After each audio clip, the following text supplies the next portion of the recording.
Good morning, students. Today we are going to see about chapter 3 scoping. Okay.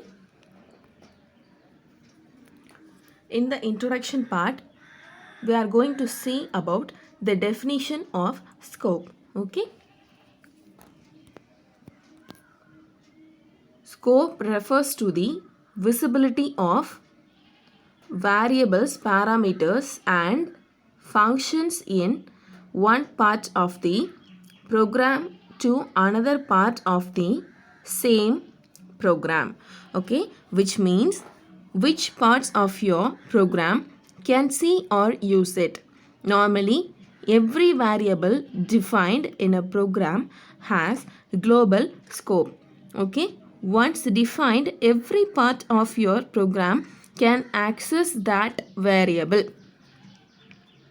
Okay, the next one is variable scope. To understand the scope of variables in a programming language, it is important to learn about what variables really are. The next one is essentially they addresses to an object in memory. Okay. When you assign a variable with colon equal to an instance, you are binding the variable to that same instance. Multiple variables can be mapped to the same instance. Okay. Okay. The next one is namespaces.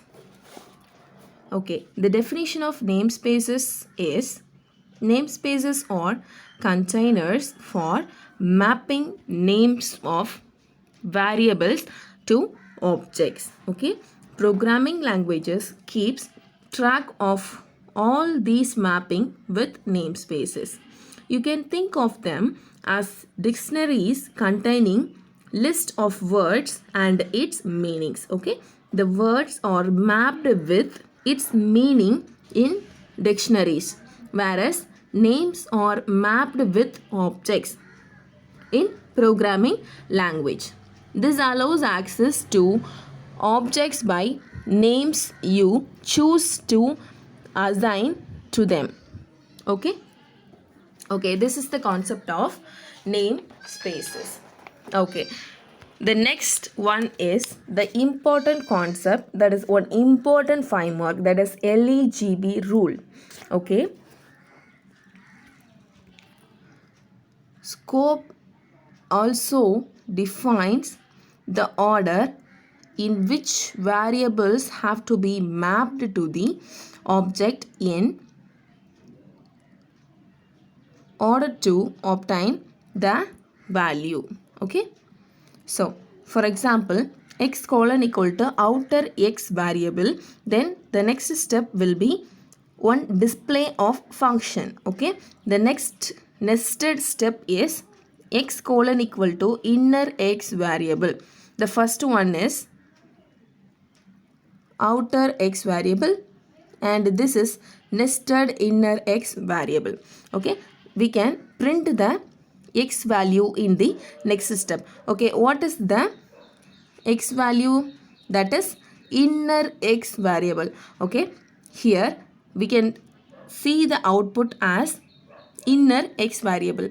Okay, the first one is outer x variable and the second one is inner x variable. Okay, now we can move to the output, that is outer x variable and inner x variable. Okay, this is the output of the above example. Okay, the next one is the LEGB rule is used to decide the order in which the scopes are to be searched for scope resolution. Okay, the scopes are listed in the following table. Okay, this table is appeared on your book on the page number 23. Okay, you can see that the first one is local scope. Okay, defined inside function or class. Okay, the local scope can be defined inside the function or class. Okay, the next one is enclosed scope. Okay, it can be defined inside enclosing function, that is nested function concept. We can also discussed in the 11th standard also. Okay, now this is the nested function concept. Okay, the next one is global scope. Okay, it can be defined uppermost level. Okay, in the local and enclosed scope that can be compared with the global scope. The global scope can be preferable one.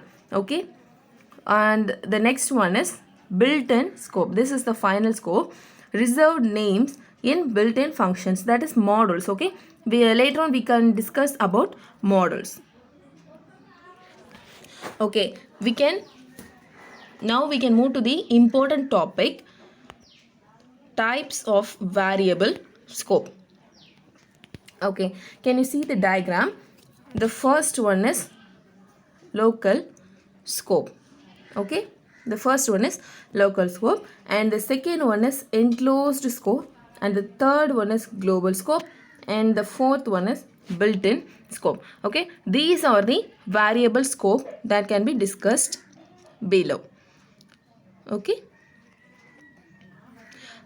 the first one is local scope. Okay, local scope refers to variables defined in current function. Okay, for example, okay, here we can see the example. First line will be disp of function. Okay, first line will be disp of function, and the second line will be a variable which is assigned to the value 7. Okay, in the next line we can print the value of a, that is 7.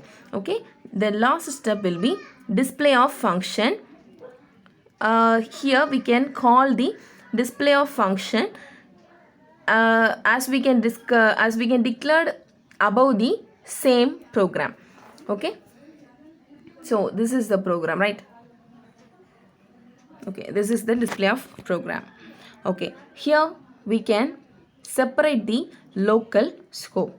Okay, what is it? Display of function and a colon equal to 7, and we can print the value of a. These are the local scope of this program. The last step will be a display of function calling. This is the except one. Okay, the output of the program will be 7. Okay, now it can be clear. Okay, this is the concept of local scope. Okay, the next one is enclosed scope. Okay, the second scope. All programming languages like C and C++ permit functions to be nested. Okay, a function or method which in another function is called a nested function. Okay, the enclosed scope means what? The nested function can be declared inside the function. Okay, what is it? A variable which is declared inside a function which contain another function definition within it, and the inner function can also access the variable of the outer function. This scope is called enclosed scope. Okay, this is the concept of enclosed scope. Okay, we can see the example. The first one will be display of function. Okay, display of function, and the second one will be a colon equal to 10. Okay, the variable a which is assigned to the value 10. Okay, the next one is we can declare another one nested function that is named as disp1. Okay, display 1. This is the nested function. Okay, inside the nested function, inside the display 1 of function, we can print the value of a. Okay, the next one is we can call the nested function, that is display 1. Okay, the next step will be we can print the a value again. Okay, the first value, can you see this?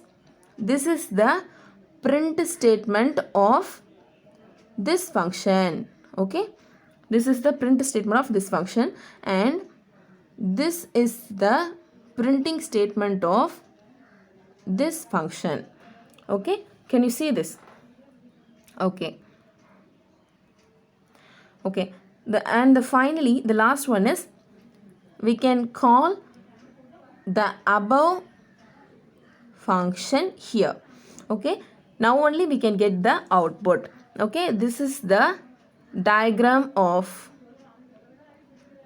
the enclosed scope. Okay, here we can see the output as 10 and 10. Why? This is, how is it possible? We can print the value twice the time into the program. Okay, inside of the nested function one time and out of the function one time. So we can get the two outputs, that is 10 and 10. Okay, have you all understood? Okay, in this session we can wind up this class.